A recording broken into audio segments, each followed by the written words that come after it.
Greetings, ladies and gentlemen, and welcome to this latest edition of Tales from Outer Space. And as always, I hope that you enjoy. Story number 1.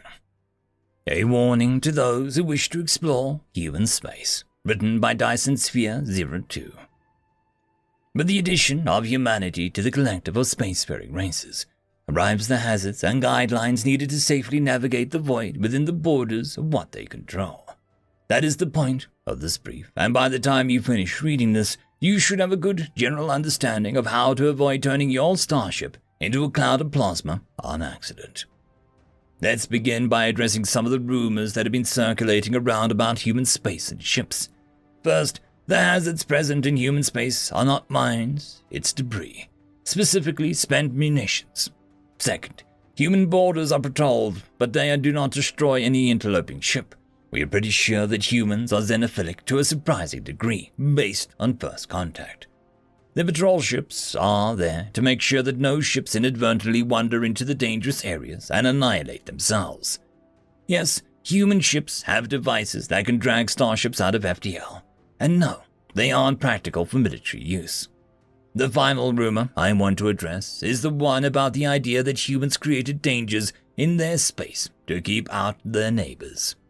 To this, I will say that the technology used in making the ridiculously dangerous section of space that is the human territory has been in use for centuries before humanity has ever come in contact with anything remotely approaching sentient life. I figure it out from there. Now to business. To describe the dangers of human space to the uninitiated, standard FTL travel is ridiculously dangerous to attempt in human territories, as any attempt to travel and entering subspace to go FTL speeds will randomly fail, resulting in said starship deaccelerating from many times the speed of light to whatever speed the ship was traveling before entering FTL. The energy that would have been dissipated over the time in process of transferring from subspace to normal space instead is forced to dissipate in the span of a nanosecond instead of a minute. This usually ends with an unfortunate starship instantly being reduced to atoms.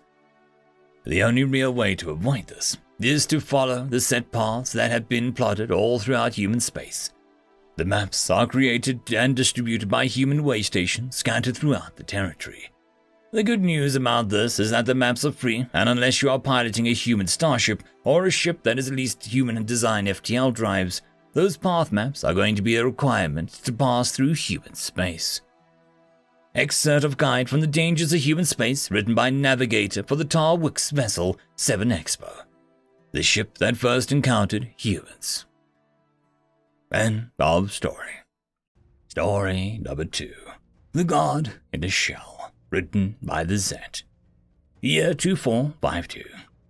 So, what does it do? Asked Omar as he circled the double-sized computing module attached to the hull of the ship, the Pantheon. It's just a work in progress right now, alright, edged Chuck.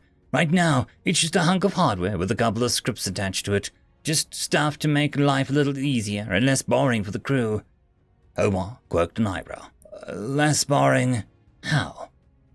Well, we've all been in xenoships, right? He paused as Omar nodded his agreement. Well, you know how they all have the same basic commands like ship, turn off the lights, and ship, what is 5434 times 688?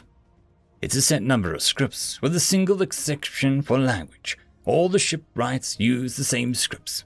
It doesn't matter if you're a Vulcan, a Korea, or even a Harkey. It's the same basic wording. Ship, do this easy task. The ship does it, and life goes on. Omar paused for a moment. So, you're adding a custom commands to the existing library? Chuck grinned. Oh, I'm doing more than that, he replied, cryptically. Go ahead and tell the ship to turn the lights off. He gestured to the oversized microphone attached to the computing module at the center of the room. Omar shrugged. Ship, turn off the lights. He paused, waiting for the lights to cut power. A second later, he found that he was still perfectly visible to the naked eye. So, you disable the normal commands? Chuck shook his head from side to side. Sort of, I remade the commands. Observe. He turned to the computing module and cleared his throat. God, Lord of all creation, your humble servant begs your favor. before Omar had an opportunity to ask, a bone-shaking reply. "Speak your prayer, my son." Chuck shot back, "This humble servant begs that you shield your glory from our feeble eyes, so that we may rest our wretched bones in sleep." The lights from both the ceiling and the ones around the baseboard of the room cut to black. "Okay, now's the fun part," he confided in Omar. "Typically, the console closes out every time a command is issued, right? Well, you say a command, the command gets executed, then it logs out of the session until it hears the next ship do something. Command." He grinned. "Well, it's still active because I disabled the auto-logout, so it's waiting for it. Watch what happens when I don't log out for a few seconds."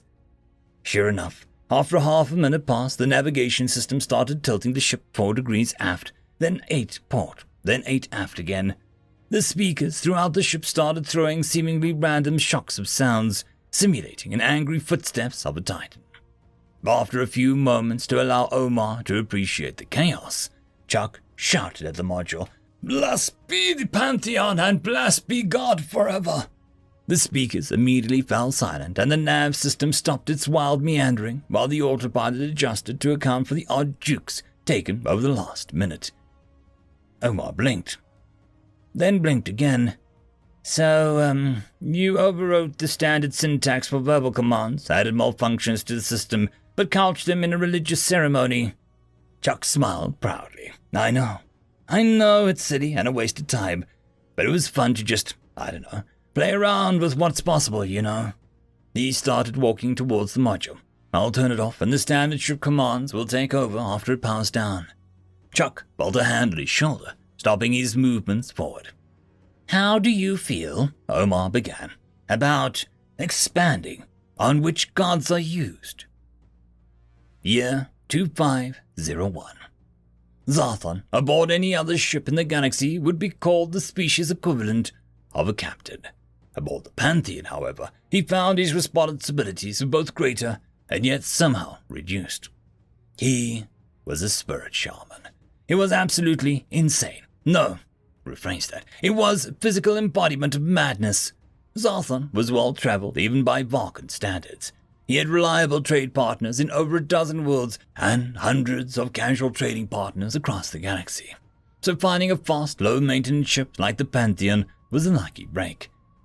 He did not, however, think that his ship would be haunted when the previous owners sold it to him. His habitation chamber was cold, dark, and stank of sweaty, stale air. Aboard literally any other ship, habitation chambers would have automatic lighting, temperature regulation, and air circulation done automatically. Unfortunately, the added functionality that speed of the Pantheon came at literally a ridiculous cost, what humans called prayers and rituals.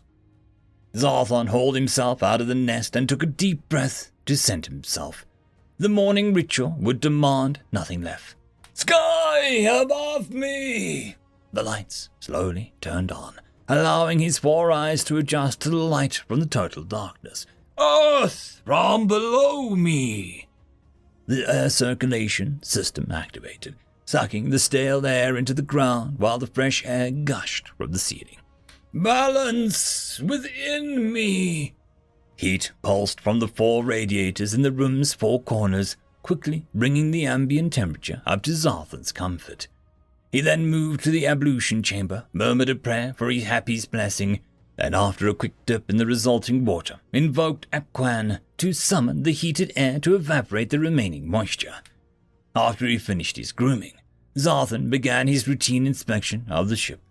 He saw his quartermaster and cook praying to Kojin to keep the cooking ovens and stoves warm. He saw the systems engineer bellowing invocations to Thor to maintain the power of the ship.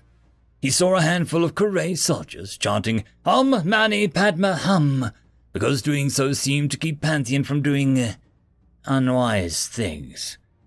To the uninitiated, both literal and figurative, leading to a non-sapient thing like Pantheon would look like the crew had lost their minds and should be blasted into oblivion. To the crew of the Pantheon, it was just another day in galactic trade. Zarthon reached the bridge. The crew had already assembled and each member had already recited the requisite salat to activate their particular console. All that was left was for him to activate the captain's, or rather, the shaman's chair, and they could continue on their way. Zarthan got a nod from his exo and the navigator confirming that they were ready to continue. He took another deep breath and clearly intoned, "Hermes, god of merchants and protector of travelers, your humble servant begs you aid our journey." Pantheon bellowed back, "Speak your path, and I shall grant thee passage, should ye be a true friend disciple of the gods." Zarthus replied, "We seek Quarton 5, if that is permitted by Zeus." "A simple navigator, and is permitted." The navigation system auto-configured a course to their destination, waiting only for the navigator to confirm the destination. "Thank you, Hermes, god of merchants," Zarthan said, before anything else could distract Pantheon or draw its ire. "Blessed be Pantheon, and blessed be the Olympians." End of story.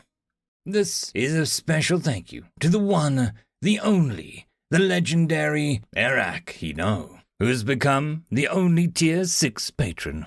Just a quick shout out to the T5 peeps: Bob the Dragon, Cat Crab Lobster, Data Magnet, Dark Machine, Try Again 95, Pudic Yol, Astrea the Dreamer, Caspar Arnholtz, Cam Maxwell, Athelia, Meridian 117, and Jordan Bucksmorm. Thank you very much. Greetings, ladies and gentlemen, and welcome to this latest edition of Tales from Outer Space. And as always, I hope that you enjoy.